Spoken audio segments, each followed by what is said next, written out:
You're listening to the English version of this podcast episode. Para escuchar en español, sigue el enlace en la descripción de este episodio. The 1960s was the start of the Chicano movement, el Movimiento. Down with violence! Abajo! Down with racism! Abajo! Down with sexism! Abajo! Si se puede! Si Activists like César, Chávez, and Dolores Huerta were on the front lines, calling for civil rights and social justice for Mexican Americans after facing decades of discrimination.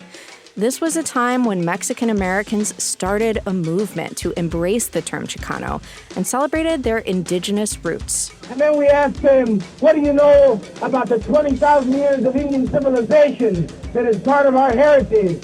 What do you know about the tortilla? Chicanos fought for labor rights, land reclamation, and education reform.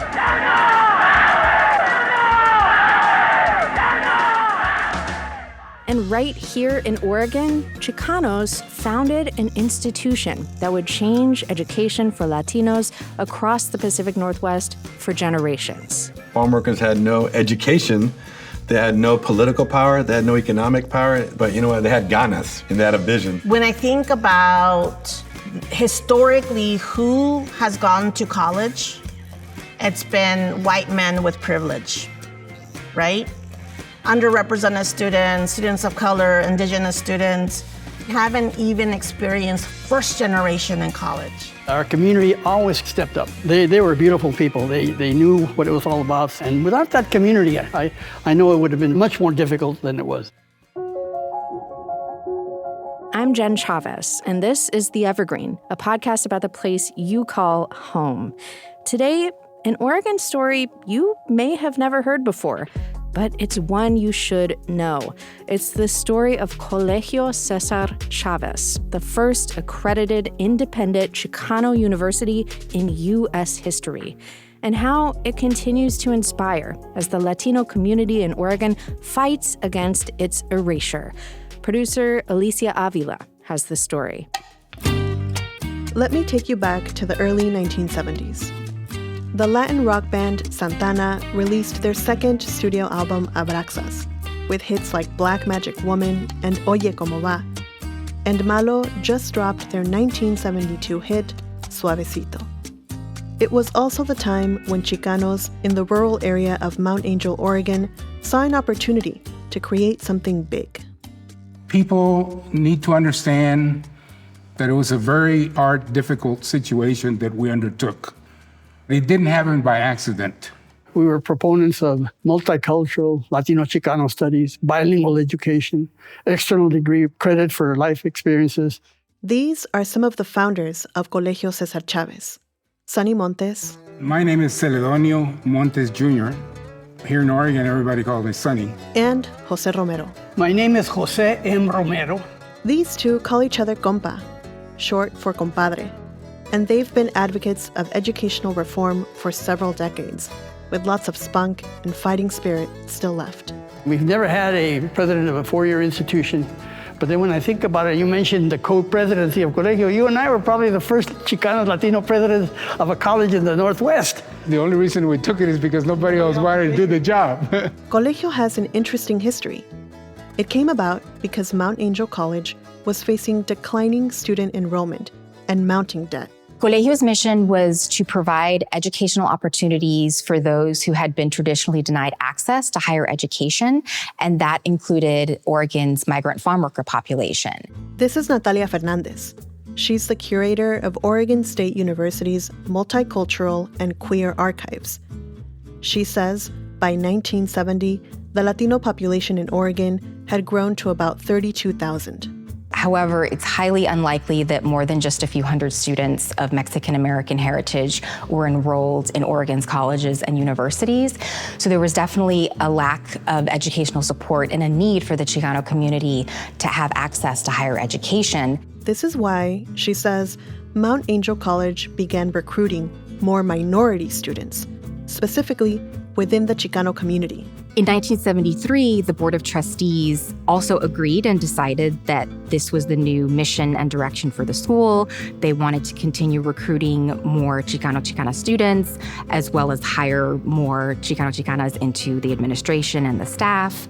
And then it was shortly after that they decided that they needed a name change to match their new purpose. And that's when students themselves started thinking of names. And then from out of nowhere, this student says, most of us here are farm workers, and we have a symbol, a leader, an inspiration in César Chávez.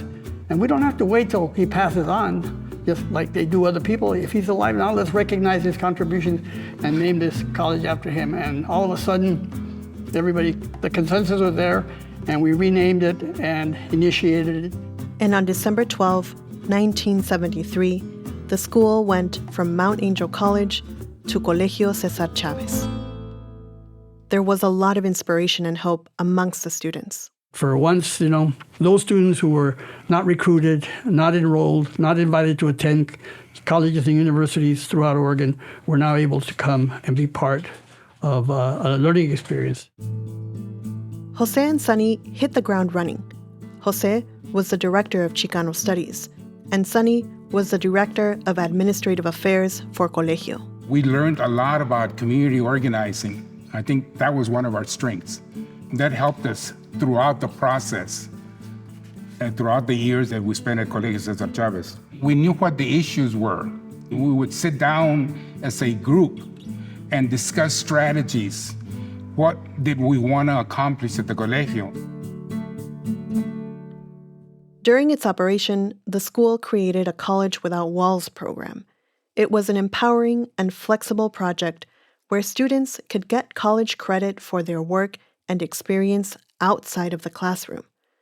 This meant students who worked as aides or who worked for social service agencies could take those experiences and convert them into a portfolio.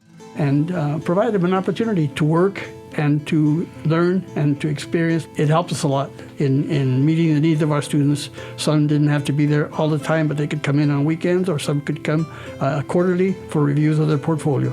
But Colegio faced two really big challenges. Among them, financial debt and the need for accreditation. You know how Colegio took over the failing campus that was Mount Angel College? Well, the financial struggles of that college, which was owned by the Benedictine Sisters of Mount Angel, didn't just magically disappear. Colegio now inherited roughly $1 million in debt. HUD came down on us, Housing and Urban Development, for loans that they had made to the sisters. HEW denied us our financial aid for our students and our staff for staff development. The Northwest Association of Schools and Colleges, made us work like dogs to get our self-study in and to eventually get candidacy status. So that was a big distraction. That disrupted studies. In 1975, Colegio was granted candidacy status for accreditation, meaning Colegio met educational and quality standards. But the next year, the Northwest Association of Schools and Colleges withdrew their accreditation due to the financial challenges, all related to the debt. So after years of failed negotiation, legal suits, Colegio, even though it won, that definitely took its toll on the administrators, the staff, the students, the community. Another issue Colegio faced was racism. The Brown Berets evolved out of the movement in the Chicano community for social justice. The Brown Berets are a community organization that give new pride to Chicano youth and that educate all the people in the barrio on their social and political rights. Just like how the Black Panthers faced FBI surveillance of the 1960s and 1970s, the FBI also began to surveil the Brown Berets. They were monitoring civil rights advocates, leaders, and community members. And they actually began a file on Sonny Montes before Colegio César Chávez was ever established. Considering that the Colegio César Chávez was a university campus, was dedicated to supporting the Chicano community and causes, it's not surprising that the FBI was surveilling the Colegio's activities and its leadership. Many students were involved in the Save the Colegio campaign, fundraising activities. Many students viewed their social advocacy and activism as part of their educational experience. Colegio closed just 10 years after its founding, when it failed to pay off the roughly $1 million in debt. The reason we failed was because we didn't have a strong financial base, period. And a lot of it had to do with discrimination, racism, and the lack of programs to work with our communities. We were facing some obstacles with state police, at FBI, that normal organizations or institutions of higher education never experienced. These legal battles were hard fought, they were really challenging, and they took up a lot of time and resources that were then not devoted to the care and development of Colegio, and that had a lasting impact. But the school also had a lasting impact on generations of Oregonians. From 1973 to 1983, Jose Romero says the school graduated more than 50 students, many who credit Colegio for giving them a start they probably would have never gotten otherwise. We were very young, we were inexperienced, but we had a lot of ganas. We knew that we were doing the right thing for our community and for our students. And we brought students in and encouraged them to graduate, to consider college, to look ahead to other opportunities that maybe their parents didn't have before, but as a way of motivating them, using César Chávez as an inspiration and role model. Coming up after a break, the lasting impact of Colegio César Chávez.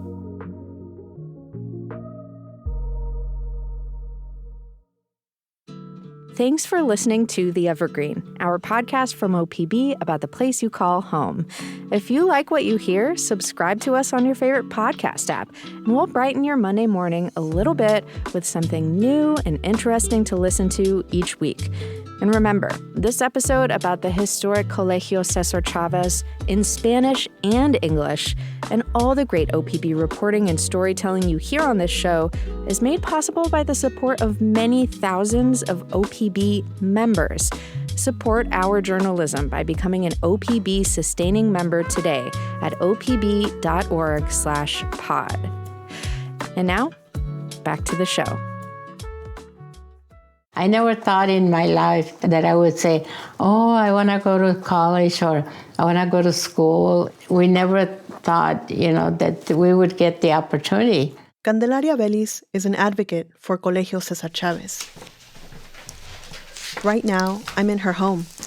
We're sitting at a long wooden kitchen table.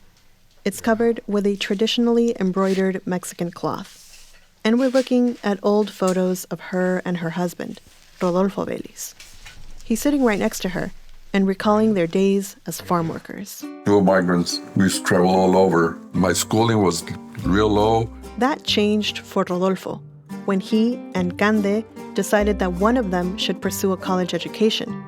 They decided Rodolfo would go to Colegio. The Colegio kind of opened up the doors, all new doors of learning about education, learning about what it is and what do you need, and all these little things that we needed to move on and the next step higher. Once we start getting educated in education and open up our ears or eyes of, now we started focusing in our kids to go to school. I used to tell them, well, there's more than high school. I mean, there's college. They told me their lives completely changed because of Colegio, because of this one school in Oregon that advocated for the education of Latinos. Colegio opened our minds. It taught us that what you can accomplish by getting an education. We went to a lot of demonstrations, and we would help with whatever we could. So we were involved with the labor movement. We were involved with the Colegio. I think that's why Anthony is involved in a lot of stuff, because we were involved in a lot of stuff. She's talking about her son, Anthony Vélez. He's a fifth-generation Oregonian and community leader. In 2020, Anthony founded Poder, Oregon's Latino leadership network. He's always been inspired by the local grassroots organizations and champions of education reform. I really feel that like the people that I've been around, like Jose Romero, the Sonny Montes, my parents, I think that they were living their destiny and their purpose, and it showed.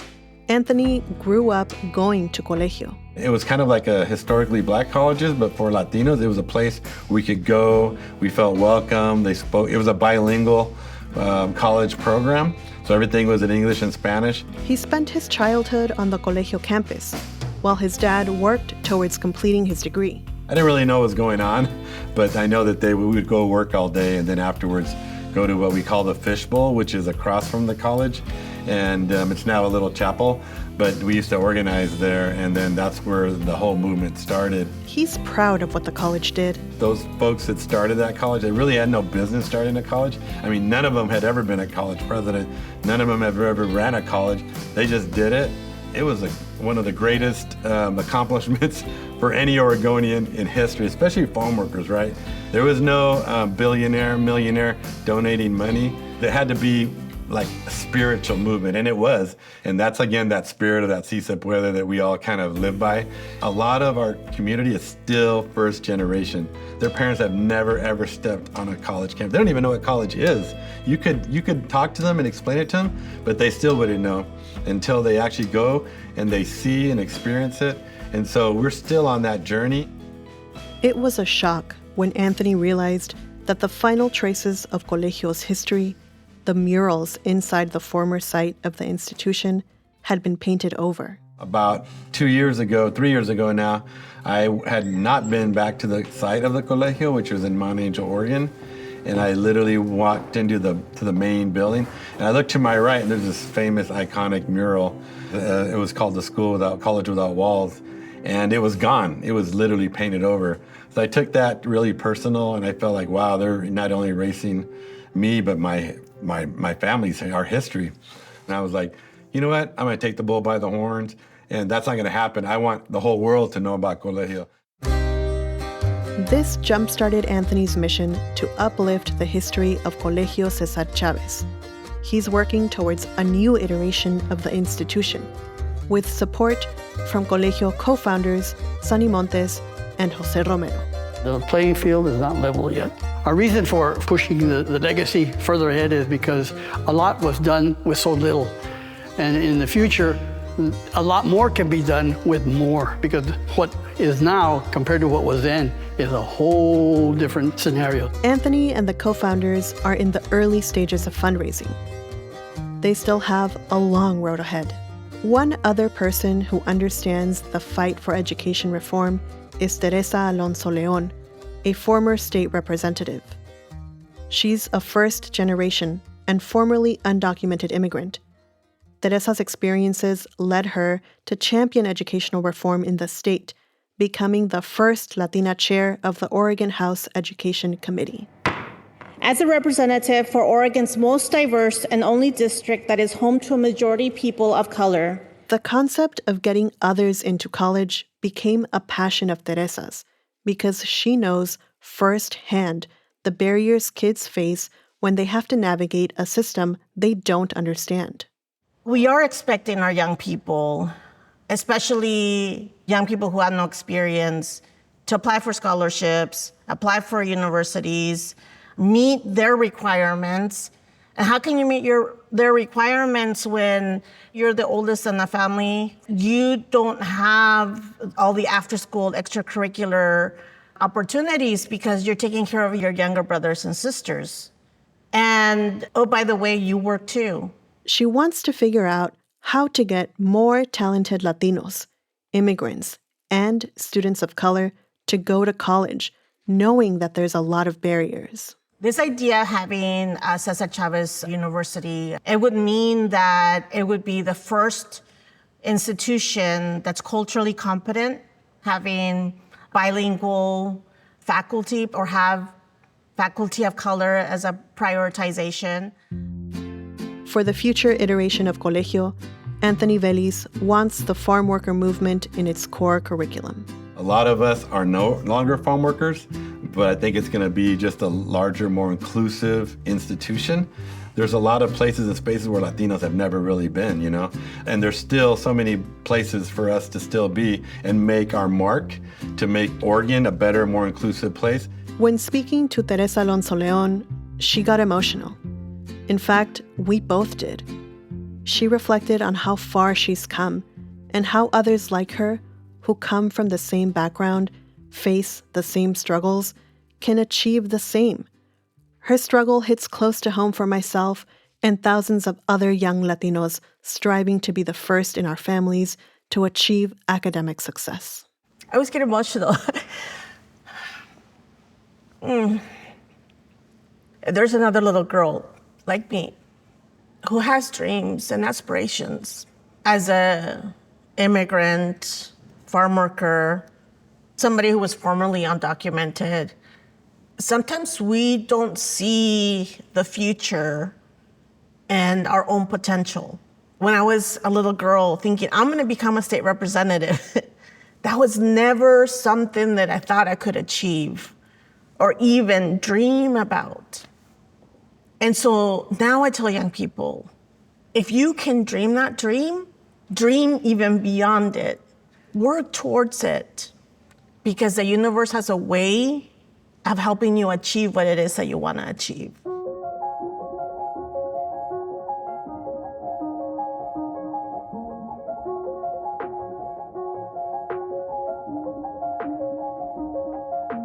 Thanks for listening to The Evergreen, a podcast from OPB. To watch the Oregon Experience documentary Alicia Avila produced on Colegio César Chávez, click the link in the description of this episode. Mia Estrada produced this episode, and our technical director is Stephen Prey. Nolene Silva engineered the episode. The OPB podcast team also includes Julie Sabatier and Sage Van Wing. Alicia Avila and Mira Powell did the interviews you heard. The music in this episode is from Audio Network. We also used clips from the PBS Independent Lens documentary Dolores, a documentary from RMPBS called La Raza de Colorado, El Movimiento, UCLA Film and Television Archive video called Chicano Moratorium, A Question of Freedom from 1971, and the Oregon House Democratic Caucus. If you have a question for us, don't forget you can always reach out. You can reach us by email at theevergreen@opb.org. I'm Jen Chavez. Nos vemos.